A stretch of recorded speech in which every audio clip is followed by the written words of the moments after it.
Baina bai hasi lanetikan etortzen dena, igarri degula dela, hori, lehenengo bera preokupatu da, edo okupatu da,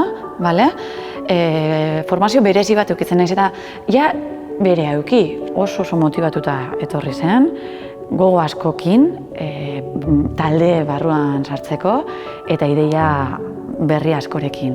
Eta ideiak ere bai berak argi ekarri zituen, praktiketan hasten naiz, helburua kuadratzen baldin bazun gelditzea zen, azkenean hori gustatzen zaigulako, ikustea hasieran zelakoa da jendea eta gero enpresan sartzea. Baina bai, berak beran lanak, etxeko lanak, eginda zeuzkan etorri zenean. Eta hori ez da oso ohikoa.